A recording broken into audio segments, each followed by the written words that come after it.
भाविक गगनगिरीनी मानलेले भक्त आहेत. आता मानलेल्या भक्तामध्ये आणि सख्या भक्तीमध्ये काय फरक आहे आजच्या कीर्तनात सांगतो. भगवान श्रीकृष्णाची सखी बहीण सुभद्रा आणि मानलेली बहीण द्रौपदी परीक्षा घ्यायचं ठरवलं.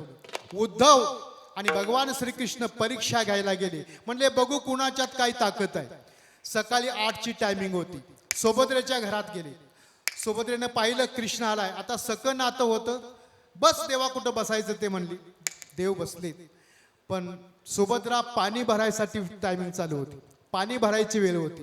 कृष्ण म्हणतात अगं सुभद्रे मला काही भूक लागलेली आहे, थोडंसं काहीतरी खायला दे. सुभद्रेने एक सफरचंद दिलं खायला भावाला. कुणाला? सख्या बहिणीनं एक सफरचंद दिलं. सफरचंद देव कापत असताना देवाच्या करंगळीला कापलं. पुन्हा देव म्हणतात सुभद्रे करंगलीला रक्त आलेलं आहे, आता बोटाला बांधायसाठी मला चिंदी दे चिंदी. सख्या बहिणीनं सगळा बंगला पालती गाठला, पण सख्या भावाच्या बोटाला बांधायला चिंदी मिळाली नाही. आता म्हणले मानलेल्या बहिणीकडे जाऊ. सुभद्रा तुळशीला ओवाळत होती. सहज नजर गोपाल कृष्णाकडे गेली आणि गोपाल कृष्णाची करंगळी धरली. रक्त आलेली करंगळी धरली. डोक्यावरचा पदर काढला.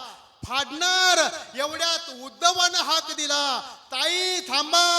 जिचा नवरा जिवंत आहे, जिच्या कपाळावर कुंकू आहे, तिनं पदर फाडायचा नसतो. हा शास्त्राचा नियम आहे. पदराला हात घालू नका. सुभद्रा म्हणते झालं का तुझं शास्त्र? झालं. आता माझं शास्त्र आहे. आता माझ्या कपाळावरचं कुंकू किती दिवस कपाळावर शिल्लक ठेवायचं आहे या दादाच्या हातात आहे. फाडला पदर, बांधली चिंदी. त्या चिंदीला 999 धागे होते आणि वस्त्रहरणाच्या वेळी 999 साड्या दिल्या. 1000वी साडी नव्हती, 1000वा पितांबर होता. म्हणून तुम्ही आम्ही जे करतो त्याची सेवा करतो, त्या सेवेचे फळ लगेच देव देऊन टाकतो आपल्याला. भक्त ऐसे जाना जे देई उदास, गेल्या आशा पाश निवारोनी. म्हणून आता भय नाही ऐसे वाटे जीवा, घडली या सेवा समर्थांची. सांप्रदायिक अधिक बाबांचं कीर्तन मी करत आहे. आणि म्हणून गगनगिरी महाराज सांगतात बघा भक्ताकडे सुद्धा किती निर्धार असला पाहिजे. भक्तानं आग्रह धरला पाहिजे तर सद्गुरू प्राप्त करून देत असतात. बघा साताऱ्यामध्ये कनसे धाबा आहे. कनसे धाबा तिथं एक महिला आहे. त्या महिलेनं मूल होईना, मुंबई पालती गाठली, कोल्हापूरला आली, सगळं दवाखानं पालती गाठलं, पण पोटाला मूल नाही. डॉक्टरांचा निरोप आहे तुला मूलच होणार नाही. कुठेही जा, कोणत्याही जगाच्या दवाखान्यात जा, तुला मूल होणार नाही.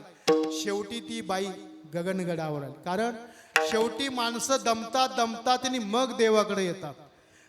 तरुण पण सगळं वाया घालवतात आणि वृद्ध पण आमच्या हरिपाठामध्ये घालवतात. कारण मग देवाकडे बी तसा असतो. अंगाला ताप म्हणे देव माझा बाप, अंगाचा गेला ताप देवाच्या बापाचाही बाप, अशी आपली अवस्था आहे. मग ती बाई गगनगडावर आली. महिलेने विचारलं बाबा मला मूल हवं आहे. बाबाने अंतर्ज्ञानानं तिचा मागल्या जन्माचं कर्म तपासलं. कर्म तपासल्यानंतर बाबांच्या लक्षात आलं डॉक्टरांचाच निरोप बरोबर आहे. बाबा म्हणले तुला मूलच होणार नाही. मी काय कुठलं देणार मी? डॉक्टरने सांगितले ते बरोबर आहे. तुझं काही पाप आडवालं. नामासी विनमुख तो नर पापिया, हरिविन धावया न पवे कोणी. ज्ञानोबा म्हणतात पापी कुणाला म्हणायचं? ज्याच्या मुखामध्ये नामा देवाचं नामस्मरण नाही. मग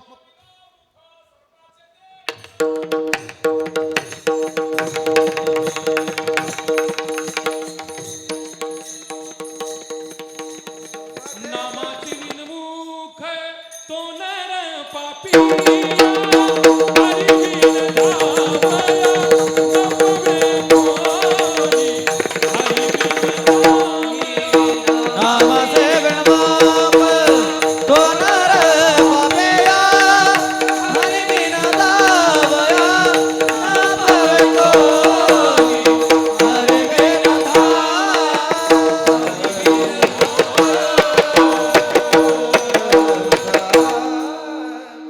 महिलेनं काय केलं? बाबा मूल होणार नाही ना?